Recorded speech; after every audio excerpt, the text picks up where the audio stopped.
আসসালামু আলাইকুম। আজকের সর্বশেষ সংবাদ জানাবো আমি নুসরাত। প্রথমেই জানিয়ে দেব সংবাদ শিরোনাম। নির্বাচনের পর বাংলাদেশের সঙ্গে সক্রিয়ভাবে যোগাযোগ করবে পাকিস্তান, বলেন ইসাকদার।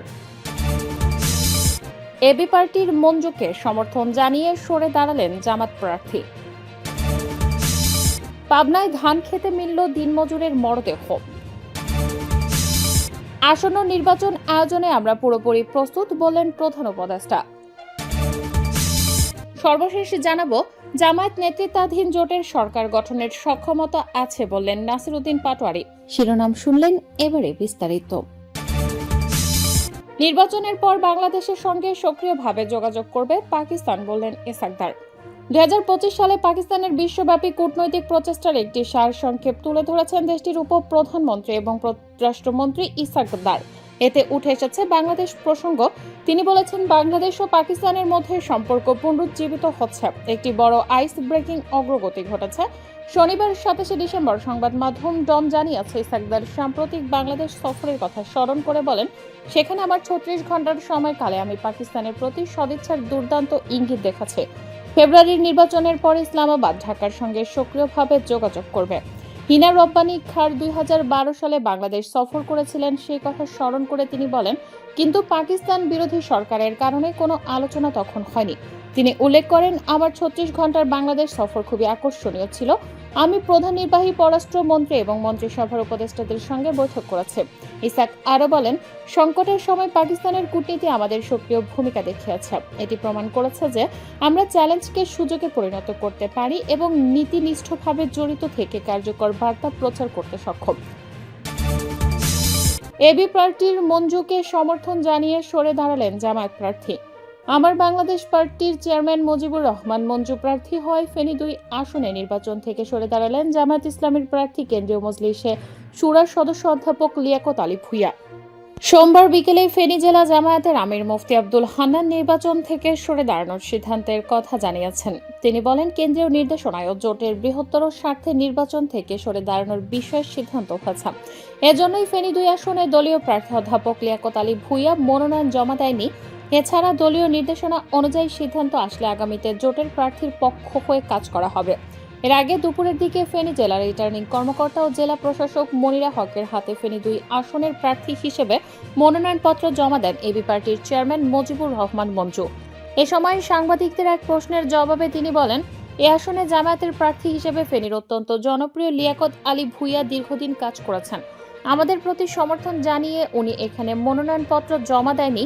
এতে জোটের আলোচনা ও জুলাই অভ্যুত্থানের অঙ্গীকারের অভিপ্রায় যে সমঝোতা, সেই জায়গা থেকে আমাকেই এ দায়িত্বটি দেওয়া হচ্ছে। আমি মনে করি এটি একটি বড় স্যাক্রিফাইস। ফেনী জেলা জামায়াতের আমির মুফতি আব্দুল হান্নান বলেন, বৃহত্তর ঐক্যের কারণে জামায়াত এবি পার্টির চেয়ারম্যান মুজিবুর রহমান মঞ্জুকে সমর্থন দিয়েছে। দলীয় প্রার্থী লিয়াকত আলী ভূঁইয়া মনোনয়নপত্র জমা দেননি। তবে ফেনী 1 ও ফেনী 3 আসনে জামায়াতের দলীয় মনোনীত প্রার্থীরা তাদের মনোনয়নপত্র জমা দিয়েছেন। এদিকে একই আসনে বিএনপির প্রার্থী ও দলীয় চেয়ারপারসনের উপদেষ্টা জয়নাল আবেদীন নেতা কর্মীদের নিয়ে মনোনয়নপত্র জমা দিয়েছেন। ফেনী জেলা প্রশাসক ও জেলা রিটার্নিং কর্মকর্তা মনিরা হক ফেনী 2 আসনে এবি পার্টির চেয়ারম্যান মুজিবুর রহমান মঞ্জুর মনোনয়নপত্র জমাদানের বিষয়টি নিশ্চিত করেছেন। পাবনায় ধান খেতে মিলল দিনমজুরের মরদেহ। পাবনার ঈশ্বরদীতে ধান ক্ষেত থেকে মেহেদী হাসান বয়স 25 নামে এক যুবকের মরদেহ উদ্ধার করেছে পুলিশ। মাটিতে মুখ চাপা দিয়ে শ্বাসরোধে তাকে হত্যা করা হয়েছে ধারণা করা হচ্ছে। সোমবার 29 ডিসেম্বর দুপুরে ঈশ্বরদী পাবনা সড়কের পাশে হারুখালী এলাকার একটি ধান খেতে তার মরদেহ উদ্ধার করা হয়। নিহত মেহেদী ঈশ্বরদী পৌর এলাকার অরণকোলা গ্রামের বক্কার জোয়ারদারের ছেলে। তিনি পেশায় একজন দিনমজুর ছিলেন। স্থানীয় ও পুলিশ সূত্রে জানা গেছে, সোমবার দুপুরে হারুখালী এলাকার ওই ধান খেতে মরদেহ পড়ে থাকতে দেখে পুলিশকে খবর দেন স্থানীয়রা। মরদেহটি মাটিতে মুখ চাপা দেওয়া অবস্থায় পড়েছিল। স্থানীয়দের কাছ থেকে খবর পেয়ে পুলিশ এসে মরদেহটি উদ্ধার করে।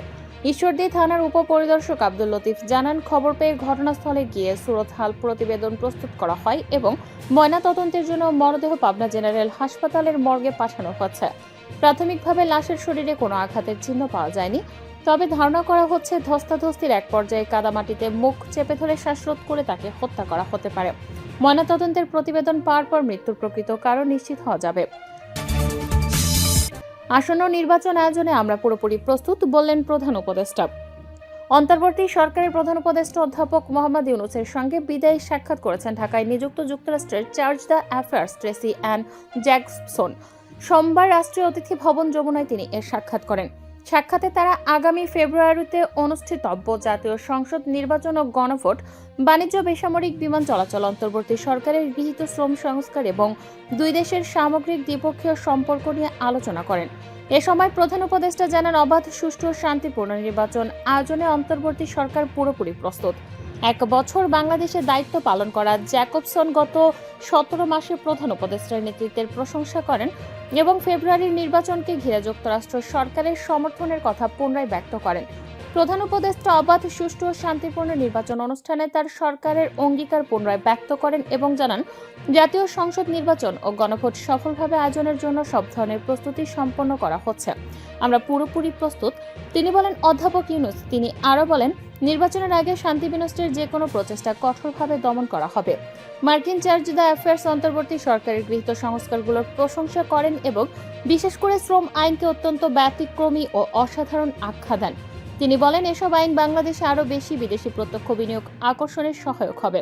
তিনি আরও প্রশংসা করেন, পূর্ববর্তী সরকারগুলোর সময় শ্রম নেতাদের বিরুদ্ধে দায়ের করা 46টি মামলার মধ্যে 45টি প্রত্যাহার করার জন্য অন্তর্বর্তী সরকারকে জবাবে প্রধান উপদেষ্টার নতুন শ্রম অধ্যাদেশকে একটি সেরা আইন হিসেবে উল্লেখ করে বলেন, শীর্ষস্থানীয় বাংলাদেশি শ্রম আন্দোলন কর্মীরা এসব সংস্কার এবং অন্তর্বর্তী সরকারের আন্তর্জাতিক শ্রম সংস্থা কনভেনশন অনুমোদনকে প্রকাশ্যে স্বাগত জানিয়েছেন।